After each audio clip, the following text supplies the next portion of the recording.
En el nombre del Padre, del Hijo, del Espíritu Santo. Amén.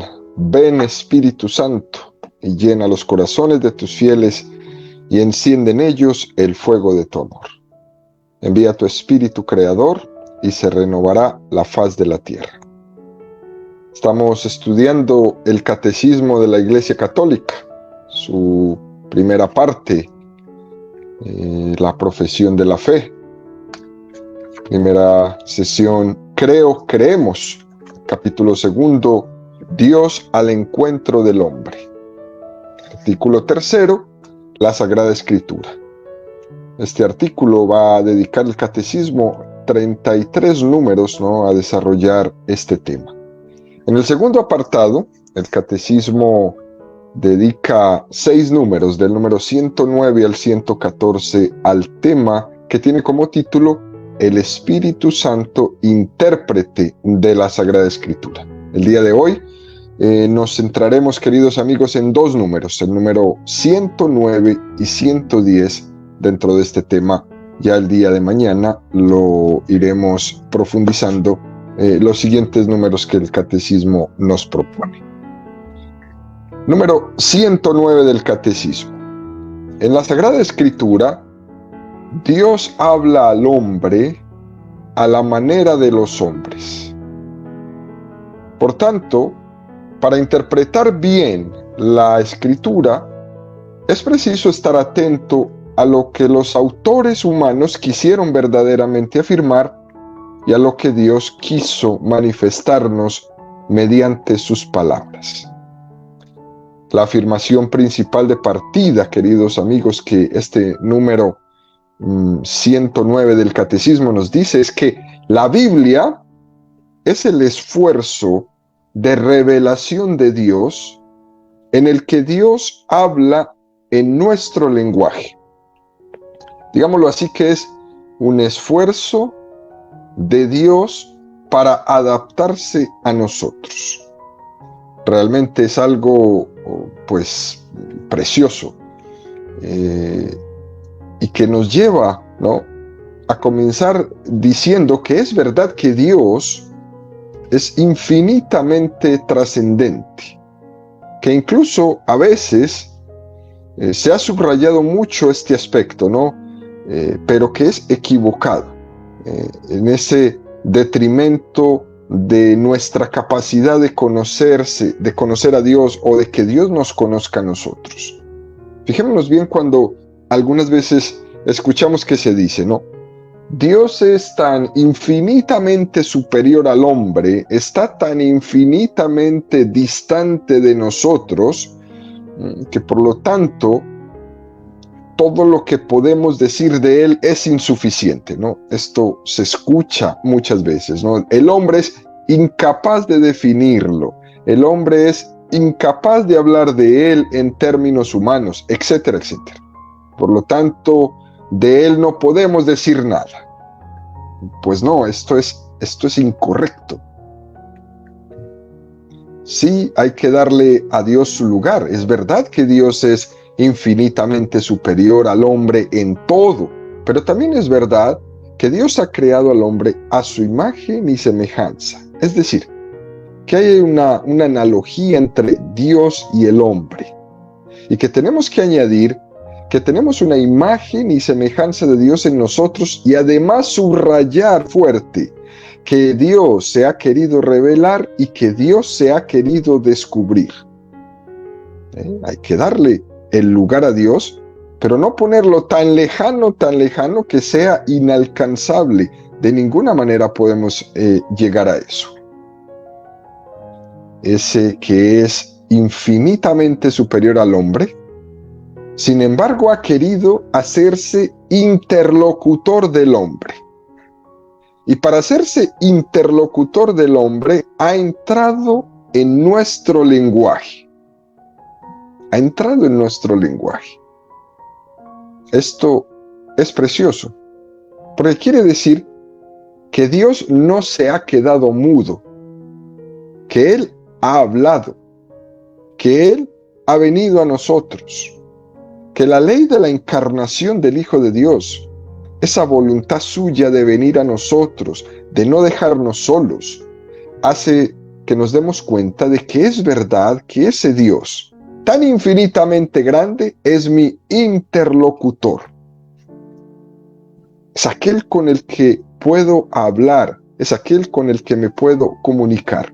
El Dios infinito, que el universo entero no es capaz de contener, al mismo tiempo es el Emmanuel, el Dios con nosotros, entre nosotros. Esto puede parecer un poco contradictorio, pero no lo es. La trascendencia de Dios la tenemos que compaginar siempre con esta inmanencia de Dios, que significa esta cercanía de Dios.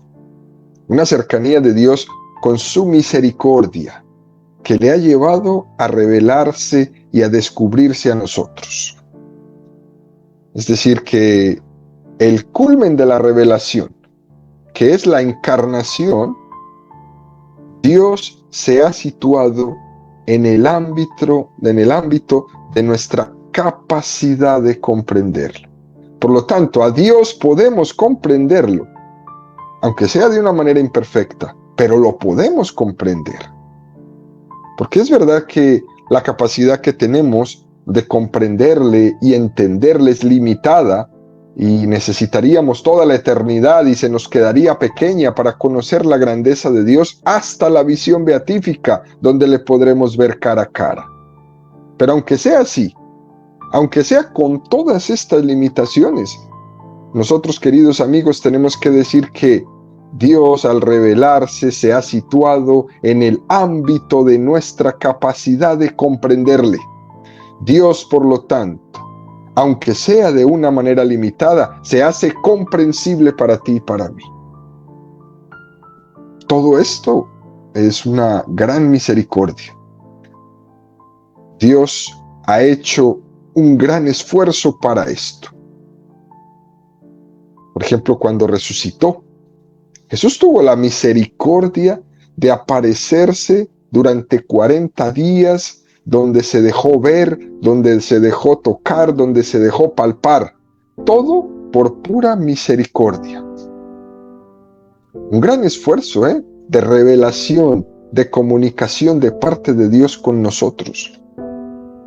A los apóstoles, que son esas columnas de la iglesia, lo son precisamente por eso, porque son testigos de todo lo que vieron, por esa misericordia de Dios de dejarse ver, de dejarse tocar, de dejarse palpar.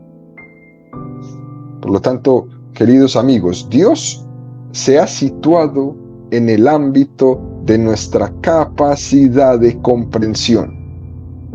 Esto es lo que es revelación. Por eso, este número 109 del Catecismo dice que Dios habla al hombre a la manera de los hombres. Es verdad que aquí hay una especie como de esfuerzo mutuo, pero el principal esfuerzo es el de Dios, que es el de descender a nuestro lenguaje y al mismo tiempo hacerse hombre para hablar con nuestro lenguaje de hombre. Mientras Él hace eso, también quiere que nosotros nos divinicemos, que nuestro entender, que nuestro sentir también se espiritualice para que pues nos adentremos en el lenguaje de Dios, para que ya un ser humano no pueda decir: yo no le entiendo a Dios lo que me está diciendo. No, sí le entiendes, y no precisamente porque yo he hecho el mayor esfuerzo, sino porque Dios ha hecho el mayor esfuerzo de hablar mi lengua, de hablar mi idioma.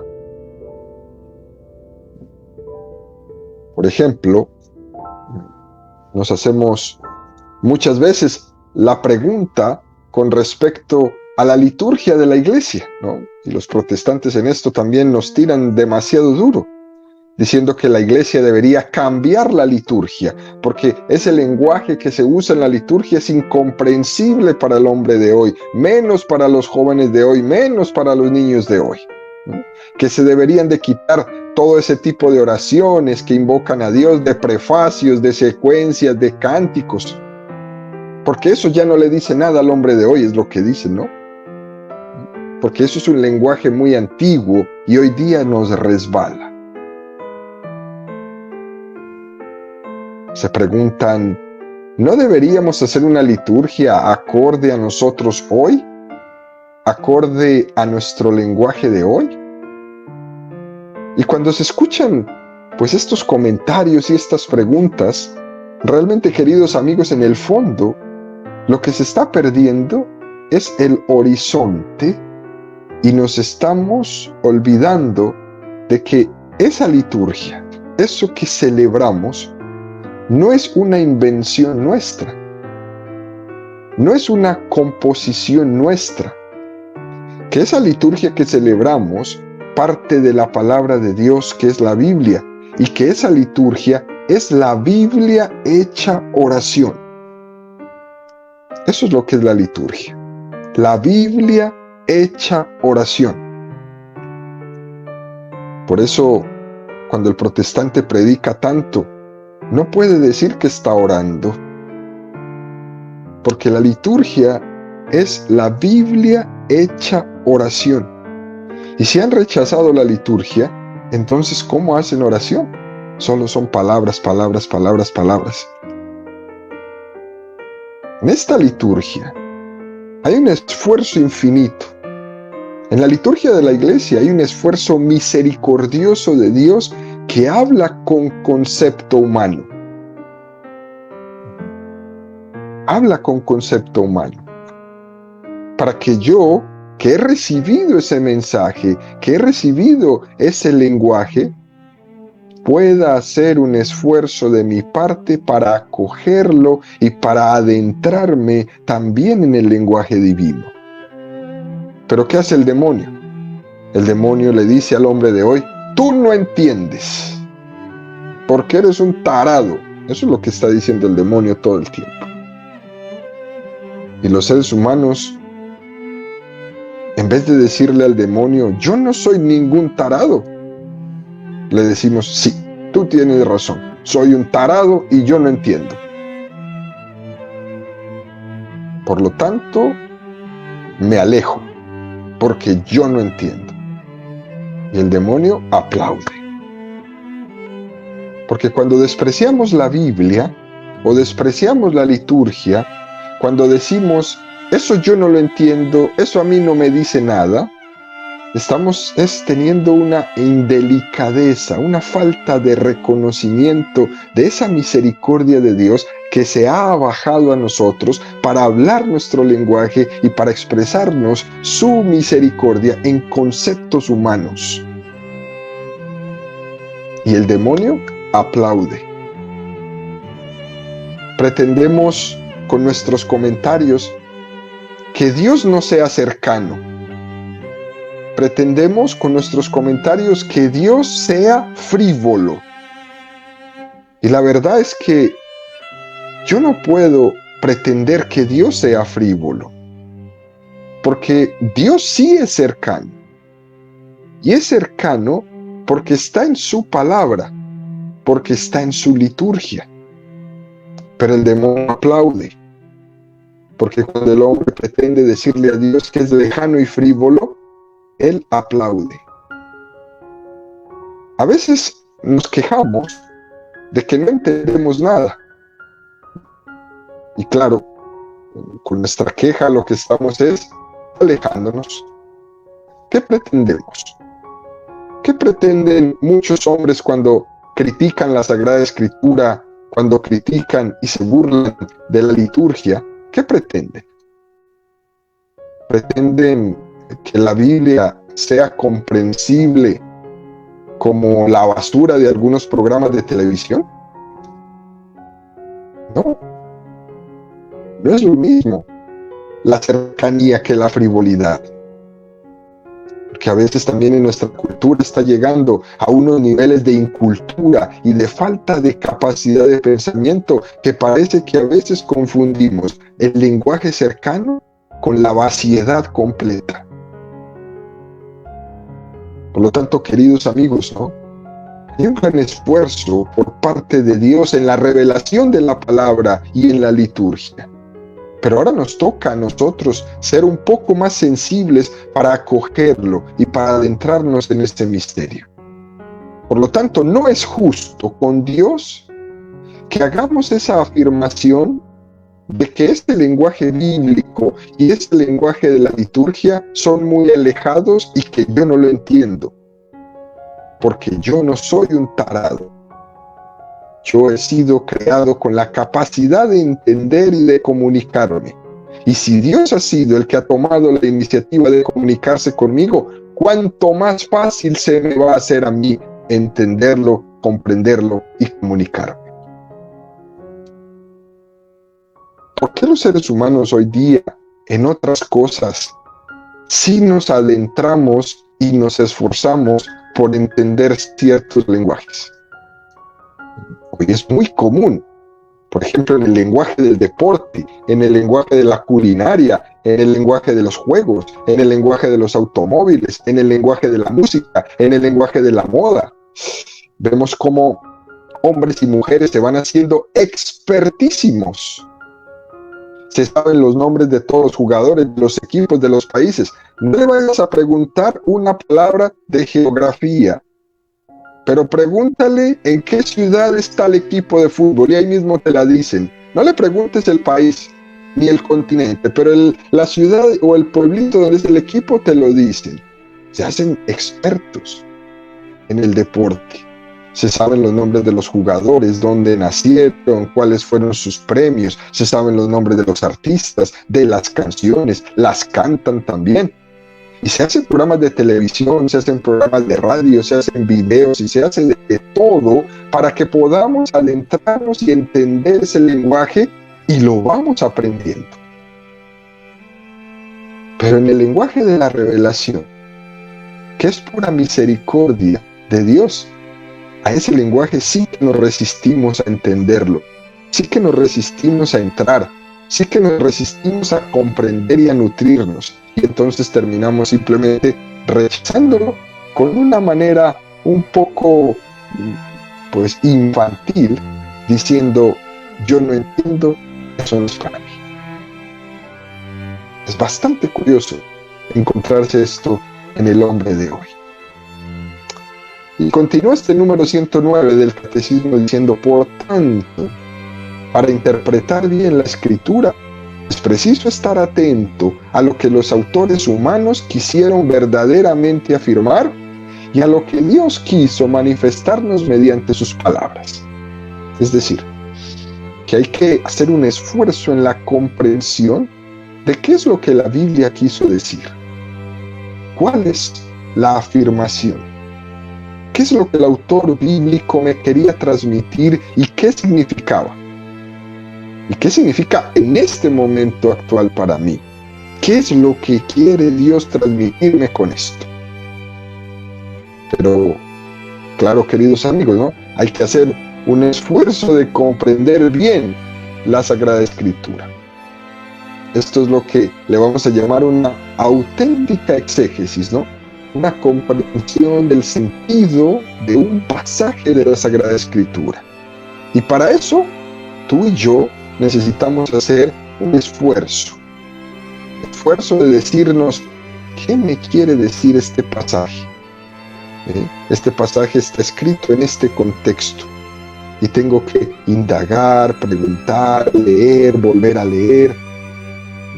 Eso significa acercarse a la Sagrada Escritura para conocer un texto bíblico.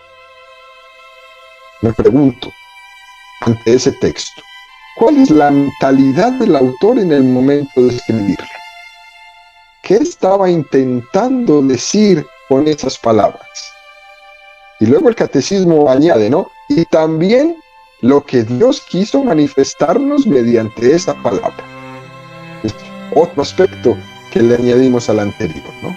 Porque yo puedo decir que yo leo ese texto y puede ser que también yo esté recibiendo un mensaje donde Dios me habla y me pide, por ejemplo, que sea humilde y me pide, por ejemplo, que me ponga al servicio del Señor. que también yo sea como ese asno del Domingo de Ramos en el que Jesús quiere caminar y quiere llegar a todos los hombres. Posiblemente me quiera decir eso a mí también hoy. Ser portador del mensaje de Cristo, llevar a Cristo a los demás, cargarle en nuestro lomo. Puede ser que es lo que me esté diciendo. Pero pues, ¿qué interpretación saco yo de ese texto, iluminado por el Espíritu Santo y de la mano del magisterio de la Iglesia? Por ejemplo, lo que hizo San Francisco de Asís, ¿no?, en esa aplicación espiritual del burro, del asno, que montó Jesús el Domingo de Ramos al entrar en Jerusalén. San Francisco de Asís toma esa imagen de ese burro y lo incorpora en el pesebre de Belén. Y le da esta interpretación: yo quiero también dar calor de vida a Jesús, como hicieron esos animales en la cueva de Belén. El contexto bíblico del Antiguo Testamento dice: conoce el buey a su amo, pero Israel no conoce a Yahvé. Es decir, este pasaje del Antiguo Testamento nos dice que ¿cómo podemos ser tan burros de no darnos cuenta que el burro y el buey calentaron a Jesús? Por esta interpretación bíblica, San Francisco de Asís pone estos animales en el pesebre, cuando representó en el año de 1223 que empieza esta preciosa tradición católica del pesebre en Navidad. Y ahora nosotros, desde esa interpretación bíblica, podemos hacer aplicaciones espirituales. Porque la Biblia, entendiéndola, me lleva a hacer aplicaciones espirituales profundas en mi vida, en mi sociedad, en el mundo. Y decirle a Jesús cosas como las que otros ya han dicho: Jesús, yo quiero también darte calor en esa cueva, pero quiero también conocerte. Quiero dar calor a aquellos que pasan frío, a los pobres del mundo que necesitan el calor de mi amor, etcétera, etcétera. Este texto interpretado que llega a mi vida me hace también a mí cuestionarme, me hace cambiar. Es decir, esta forma de comprensión es muy correcta para la Sagrada Escritura. Primero, porque me hace entender qué quería decir ese pasaje cuando fue escrito, y segundo, que me hace ver cómo lo aplico en esta circunstancia en la que yo vivo, que es la que el Señor quiere comunicarme a través de ese mensaje evangélico para tocar mi vida y para transformarla. Continúa el catecismo en el número 110 diciendo, ¿no?, para descubrir la intención de los autores sagrados es preciso tener en cuenta las condiciones de su tiempo y de su cultura, los géneros literarios usados en aquella época, las maneras de sentir, de hablar y de narrar en aquel tiempo, pues la verdad se presenta y se anuncia de modo diverso en obras de diversa índole histórica, en libros proféticos o poéticos o en otros géneros literarios.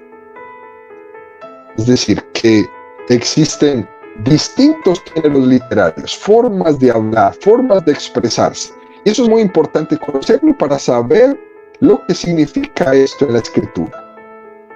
En la Biblia hay muchos géneros, es decir, muchas formas de decir las cosas, de narrar los hechos salvíficos. Y es muy importante conocer en qué género literario está escrito un pasaje de la Biblia para entender lo que el autor sagrado quiso decir allí. Por ejemplo, existe el género épico o la epopeya, ¿no?, que es la narración de hechos gloriosos, ¿no?, que lógicamente tiende a usar números grandes y exagerados, ¿no?, que no tenemos que entender literalmente. Por ejemplo, cuando dice, ¿no?, Israel era tan numeroso como las arenas del mar. Ya nos podemos imaginar que esto no se puede interpretar en sentido literal, porque no es real, que debemos de entenderlo en el contexto en el cual fue dicho. O cuando dice, la plata en tiempos de Salomón era tan abundante en Jerusalén como las piedras. Pues este texto que nos encontramos en la Primera de Reyes, ya no podemos imaginar lo que es tan literal, ¿no? Que es un texto épico, que es de epopeya, que utiliza pues géneros de expresión un poco exagerados. ¿Está mintiendo? No, no está mintiendo. Está hablando en ese género de expresión. Y hay personas ignorantes que intentan atacar la Biblia, que intentan atacar la Sagrada Escritura diciendo, mira, ¿ves cómo la Biblia sí se equivoca? ¿Ves cómo la Biblia sí tiene errores? ¿Ves cómo la Biblia sí se contradice? ¿Ves cómo la Biblia sí miente? Mentiras no, son formas de expresión. O en el género apocalíptico, se suelen utilizar muchos números, muchos símbolos, como es el número 7, el número de la perfección, o el número 12, o el número 40.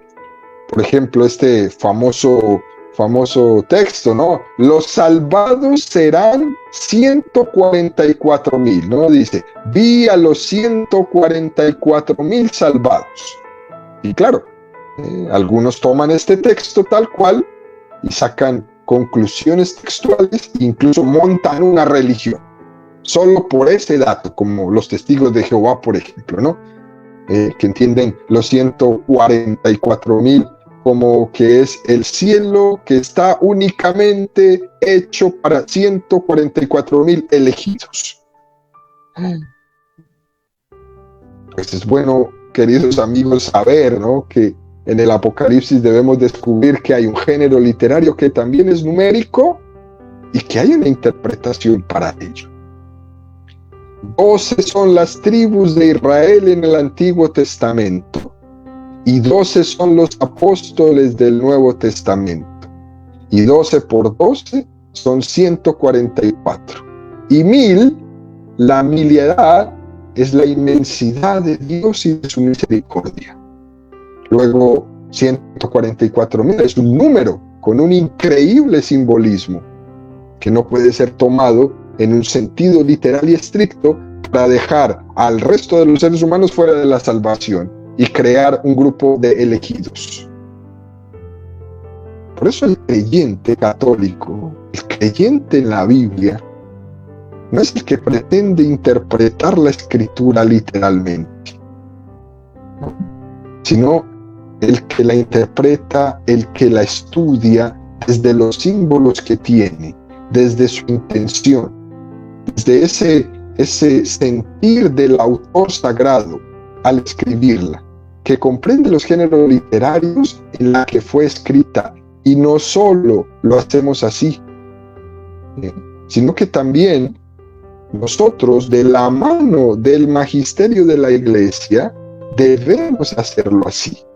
Si no, corremos el peligro de deformar la Sagrada Escritura. Por lo tanto, queridos amigos, ¿no?, hay que meternos en la mente de quien nos transmite la Sagrada Escritura. ¿Que esto supone un esfuerzo? Sí, pero ¿qué hay en esta vida sin esfuerzo? ¿Y por qué la Iglesia es la que predica? ¿Y por qué la Iglesia es la que estudia? ¿Y por qué la Iglesia es la que interpreta? Pues precisamente porque ha entendido que esa es su misión encomendada y hace ese extra esfuerzo de comprensión, de estudio, de interpretación y de predicación de la palabra de Dios. Por ejemplo, cuando dice la Sagrada Escritura, Jesús hablaba en parábolas para que los fariseos no entendieran. Es un género literario que debemos interpretarlo. Baja el querer de Dios. Dios quiere que todos los hombres se salven y lleguen al conocimiento de la verdad. Incluso cuando nosotros pecamos, incluso cuando nosotros rechazamos a Dios, en ese rechazo que tenemos de su gloria, también sin pretenderlo, estamos glorificándole. Incluso cuando rechazamos la gloria de Dios, cuando rechazamos su misericordia, cuando rechazamos su gracia, Dios respeta nuestra libertad. Y entonces, en nuestra maldad, en nuestro rechazo, en nuestra condenación posible, también estamos subrayando la gloria de Dios, de su misericordia, de su paciencia y de su justicia, incluso hasta allá. Es decir, que a Dios se le da gloria en todo momento. A Dios le dan gloria de una manera los que están en el cielo, los salvados, pero también le dan gloria los que están en el purgatorio purificándose, y también le dan gloria, aunque no lo pretendan, los que han rechazado su misericordia y están condenados. A Dios se glorifica siempre y por todos. Incluso cuando los fariseos rechazan las parábolas de Jesús, están glorificando a Dios. Esto a nosotros nos cuesta entenderlo, ¿no? Porque es un lenguaje quizás muy distante de nuestros conceptos actuales y culturales, pero en el contexto en el que se ha escrito es mucho más fácil entenderlo. Yo hablo en parábolas para que quien quiera entender entienda, y el que no quiera entender no lo entienda. Y se remarca, ¿no?, el respeto de Dios a la libertad del hombre. Tú le vas a dar gloria a Dios en su misericordia cuando aceptes su palabra. Tú le vas a dar gloria a Dios en su justicia cuando rechaces su palabra. Dios respeta tu libertad, aunque su voluntad sea que todos los hombres acojan su palabra y se salven. Y muchos otros ejemplos podríamos decir, ¿no? Recuerden que no estamos en un estudio bíblico, estamos en una introducción de la Sagrada Escritura que da el catecismo, ¿no? Ejemplos como: si tu mano te es ocasión de pecado, córtatela. Si tu ojo te es ocasión de pecado, sácatela, ¿no?